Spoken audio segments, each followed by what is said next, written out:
Hi. So I watched episode 2. Yeah. Let's just say I did enjoy it. I loved it. It was amazing. Really well done. I'm just traumatized.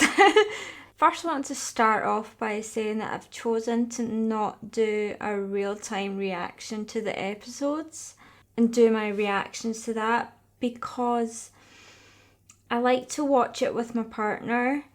He's the one that introduced me to The Last of Us, and it's really important for me to watch it with him and have my first reactions with him. So that's why I've chosen to do it this way, just give a review of what I thought after the fact. I understand that it might not be as interesting to watch, and I'm sorry, but there's no shortage of real-time reactions out there on these episodes, so there's plenty of channels that are giving you their first impressions. This is the way I just want to do it. And also, not every reaction needs to be filmed. And when I watched it last night, I didn't really want my reaction to be filmed because it was a very heavy episode and I kind of struggled through the end of it. So yeah, that's why I'm doing it this way. Also, I'd like to say that these are my thoughts in this moment. They may change throughout the series because we're only 2 episodes in. Other things may change and change my mind. And my thoughts are never set in stone. I'm not stubborn in my thoughts, and I can backtrack, admit I was wrong, and change my mind. I'm allowed to do that. So yeah, but this is how I feel right now, as of the end of episode 2. So yeah, this episode was rough. We know why. And it's crazy, I've played the game so many times that I'm surprised that the disc isn't worn out. Man, that was hard. But at the same time, it was such a spectacular episode. There were some things they added in that I absolutely loved and just made it even better. Some things were different, some arrangements of patrol teams were changed up, which I actually really enjoyed. And I think there's reasons for that I'll go into later in the video. So, no cold open. Straight away, even if you don't know what's gonna happen, you know from that it's gonna be an episode. Like, that's a huge indicator that something bad's gonna happen. A cold open is usually there to capture an audience's attention. This episode didn't need that, clearly. Abby's dream in the hospital. I really liked that scene. Caitlin is just amazing as Abby. She's so good. And it really is showing the brutality of what Joel has done and how, of course, it stayed with Abby and she's dreaming about it. And the fact that the other Abby in this dream is telling her what she's going in there to see means she's had this dream many times and it's something that haunts her. Don't go in there. Stop it! I'm telling you, go back. No! His brains are on the floor. And it's telling her that the outcome won't change. As like in the game, I think that Abby will continue to have these dreams after what happened with Joel. And she will realise that her actions didn't change anything. I think that realisation is still to come. Yeah, the scene does a great job of showing her how hurt, how destroyed she is. I just wish it was later, but I'll go more into that. The scene in the ski lodge with Abby and the other wolves, Owen and the rest of the team, or Abby's friends, I feel like they've been given more of a conscience. They really don't want to do it. They really don't. We see that Owen very much wants to talk Abby out of it because they've seen what they're dealing with. They could see Jackson and the settlement and how they're set up and how they're very well protected, and they could see that if they went down there they'd be outnumbered. So Owen and the rest of them are scared. Abby is desperate. Nothing's gonna stand in her way and she's gonna find a way around that. We ambush a patrol, we tie him up, make him tell us where Joel is. Make them. Yeah, we said that we weren't gonna hurt anyone else, just No, Joel. I'm not fuck. Relax. I'm not saying we would. I'm saying we bluff. Mel, the character of Mel, seems a lot more meek in this series so far. Just very quiet, and she seems very gentle to kind of go with that, with her role as the medical type person. But she does seem a lot more, yeah, just meek. But I think as time goes on, we'll see more of that kind of bite she has to her. That's just my first impressions. We've not seen a lot of this Mel, only a couple of scenes, and she's not had a lot of lines. But that's my impressions so far. And we're not yet seeing that kind of rivalry between her and Abby and the whole Owen love triangle thing. I don't know if that'll come in later, probably, but not shown in this episode because there's bigger things to deal with here. But I do wonder if that's something they're gonna keep in the series or something they're gonna miss out. But Abby's definitely just on one track right now and nothing is gonna stop her. I'm loving the Ellie and Jessie scenes together. I love Jessie as a character and I think Young is doing an amazing job as Jessie. And Bella is just still the best. I love Bella. And we're starting to see here that there may have been another interaction between Bella and Joel overnight. Because it goes from the previous episode where Ellie seems to want to have nothing to do with Joel to being like she wants to go on patrol with Joel. Now, if you don't mind, I'm gonna go on patrol with him. Like fucking daddy-daughter day. Okay? Okay. He already went out. What? Who's who? Dina. And apparently Joel had wanted to go with Ellie as well. So there's been, well, like I know there has been, but there will be that conversation that we see later and how things might have been settled a little. So I'm still looking forward to seeing that scene so much. Yeah, the scene at the door was just so good. That interaction, just Jessie's sarcasm. Yeah, I loved it. I love Gabriel Luna's version of Tommy so much. He's just so warm. That's the only way I could describe him, as very warm. And he seems like an approachable guy, and he just seems like Jackson's dad, basically. He's just great, and I love what Gabriel Luna's doing. Tommy has become a standout character for me in this series. I did love Tommy in the game very much, but I love this version of Tommy. They missed the biggest sandwich line. I know it's not a big deal, I just really like that line. The teams are switched up and it's Ellie and Jessie together and then Dina is off with Joel. It took me ages to realise where Dina was and I was starting to panic a little bit. I was like, what's wrong with Dina? Is she okay? Find out she's with Joel and then you panic even more because you know what's going to happen. I love that Jessie and Ellie have been paired up together and they are on patrol together. Because you see a little bit more of that bond. Like in the game you see that, you know they're close, but you didn't see a lot of that friendship established. You're seeing a bit more of that here and I really like it. I like it how it's those two that find the weeds. We are missing that scene from Ellie and Dina and stuff, but it's okay. I think maybe they just wanted to focus on what was the bigger event here. Maybe that was taken away from it. I don't know. Maybe not, but that was missing. And I think there's another reason that they paired up Dina and Joel, but I'll go into that a little later. We hear a little bit more about Eugene as well. This is where we find out that he's a firefly. And maybe, as someone commented on my last video, Joel kills him because he finds out about Eugene being a firefly. And maybe he just ends up lying about Eugene possibly being infected to kind of cover it up. It could be a device to show how very flawed that Joel is, to show that he kind of had it coming or whatever, and maybe aiding and showing a bit more empathy towards Abby after what she does.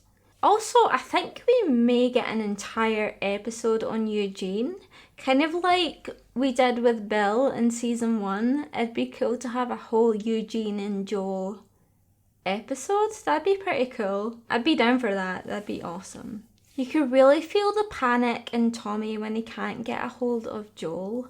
And that's made worse because you know he's right to worry.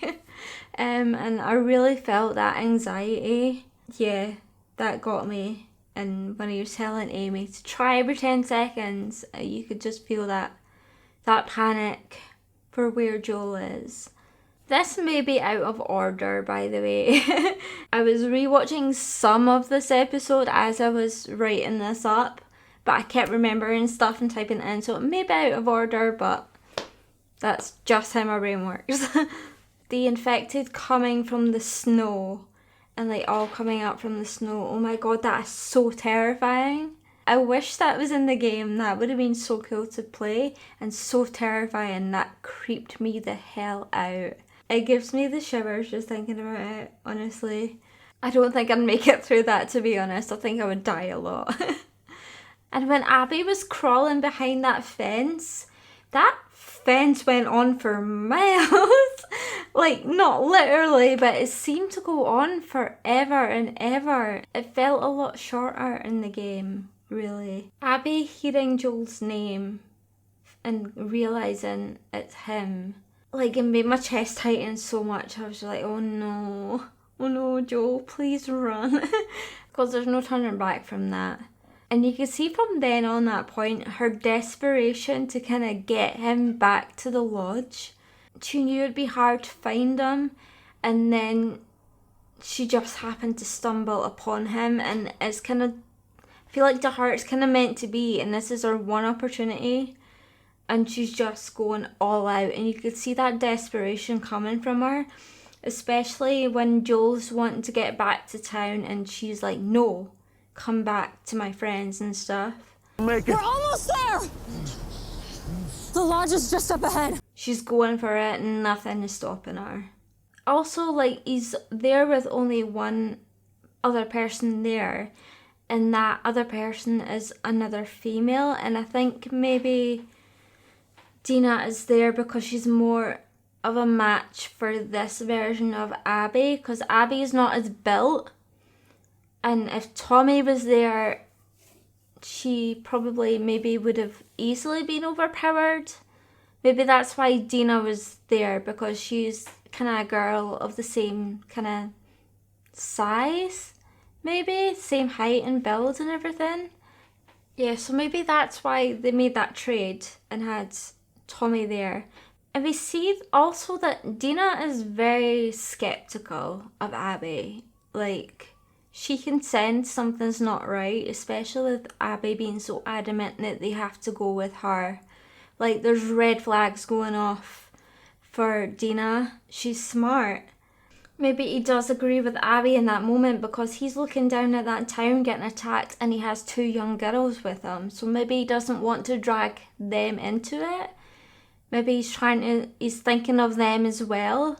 So that could be it. These are just my thoughts and ideas. I don't know, I'm just theorising. I'm not saying that's actually facts. The addition of Jackson being attacked by infected, I love that whole thing. That whole sequence was just awesome. Yeah, Tommy is just awesome. I love Tommy. I've said it before in this video, but he's just so badass. I love what they were doing with the barrels. That was so cool. Also Maria. Is it Maria or Marie? That's terrible. Like, I'm bad with names. I'm sorry. But she's just so cool, man. I love her. The pair of them, power couple. That's what a power couple is. Tommy and Marie/Maria.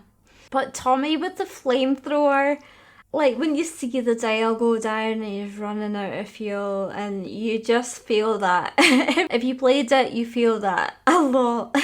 Because I felt it. I was like, yeah, it sucks. Because that thing runs out quick. But yeah, that bloater was scary. And they released dogs. I didn't care for that. Poor doggies. I know it's just lunchtime to them, I guess. But, you know, I don't like it. Poor poochies. So I'm just gonna go to the main event. I don't know what else to call it, but the main event. I'm not gonna include that much footage of that scene because, to be honest, I don't want to see that again. I don't want to watch it again. That was hard. And like I've said, I played that game so many times, and I think maybe I've just been desensitized to it, like the game version, but to see it with the real people acting it out, I don't know, I struggled watching it. I found it so difficult. So yeah, I'm not going to include a lot of the violence in here. First off, Caitlin, again, outstanding as Abby. And just her delivery of that speech to Joel. And yeah, just amazing performance. I just still disagree that it was needed now. And I know what the showrunners have said, that it could be 2-3 years before we see her motives. I disagree with that. To be honest, I feel like that twist could have been an end of season twist. It could have been in the finale, maybe. I don't know, I would need to see the finale, but right now I feel like they could have kept it in this season still. I don't think they need it now. I don't get it. I must have a weird brain, or my empathy is all over the place, but I feel less for her when she tells the story up front and then delivers violence like that. I don't know. And it's because I think you're given everything on a plate there. Here's why I'm doing this, and I'm gonna do it. There's nothing to build on later. Like, that twist is gone, so there's nothing to develop later on, I feel. And all that's left basically is her relationship with Lev and Yara, which I hope to God they keep in. I think that will be next season, that those characters will be brought in, because I think maybe season 3 will be a more Abby-centric season. But yeah, I think Lev and Yara are all we have left to kind of make us feel for Abby again. Because, yeah, I don't know, or maybe the whole Eugene thing, like I said earlier, maybe to show that Joel is a very flawed character and he's done some god-awful things, and maybe this is karma. Yeah, I'm struggling to feel that empathy now for this version of Abby. And I don't know, it's so strange. It's so strange because in the game I'm all for Abby. She's a standout character to me. And here I'm struggling a lot. And I will put this here as well. Despite how I feel about this version of Abby, I would never send any hate towards Caitlin Dever, or is it Caitlin Dever or Dever? Like I said, I'm terrible with names and I don't want to be disrespectful to the actress by getting her name wrong, so I'm sorry. But yeah, I would never send hate her way, and I really hope that's not happening right now after the episode. I'm praying that's not happening, because she doesn't deserve that and she's just doing an amazing job. So I hope people are leaving her alone, like they didn't leave Laura Bailey alone. But then again, maybe it's not the series' goal to get you to empathise with Abby. I know that was a huge thing with the game, but maybe they're going for something else and maybe they don't want you to empathise with her. Yeah, maybe that's not the goal for the TV series, which is fine. And yeah, maybe I'm just too saturated with the game and that's why I'm stuck with that, and I'm stuck that you have to feel empathy for Abby because of this. Maybe I've just played the game too much. I think I might have, but as for this change in particular, I'm not a fan. I'm not a fan yet. I need to see this series as a complete. So the fact that they had Dina there and they switched up those teams, I think maybe it could be a device for later with Ellie and Dina's relationship. Maybe it's something that Ellie will harbour resentment for Dina for, or most likely Dina's gonna feel a hell of a lot of guilt because she was there but she couldn't do anything. Obviously it's not her fault at all, obviously, but I think maybe that's something she'll feel a lot of guilt for, and it might cause some grief between her and Ellie. I hope not. Maybe that's why they've switched up. I don't know. I'm curious to find out. It made me panic a lot because Dina is one of my favourite characters and I don't want anything to happen to her, and I was worried they were going to beat the hell out of her. Like, I'm glad they just sedated her and gave her something. I'm glad they didn't physically harm her at all. Also, when Abby's friends heard Joel's name, they all looked scared. Like, they didn't look like they wanted in on this at all. Jackson! And he is Joel. Jackson, do you copy? Does anyone copy any patrols? Especially Mel. She just wanted to be far away from there. Like, she was just dragged along. And it's clear she wanted no part of it. And I think even Owen was like, I don't want this to be happening. This is too much. But yeah, the actual scene itself. Oh my god. I could barely watch it. I cried a lot. I feel like crying now because I'm remembering it, and it was like playing the game for the first time over again, and like I think that's what they're going for the gamers out there, and it worked for me. I'm thoroughly traumatized after seeing that. I feel like they ramped up the violence a lot. They lingered on Joel so much. Like, I kept covering my eyes and then bringing them down to see if it was on anyone else, and it was always on Joel's face constantly, and that was hard. Like, they were making you look at that. They were forcing you to see it even more than the game, and it again, I think it's because it was a real actor there, and because I'm looking at Pedro as a real person and not just motion captured or whatever. It was hard.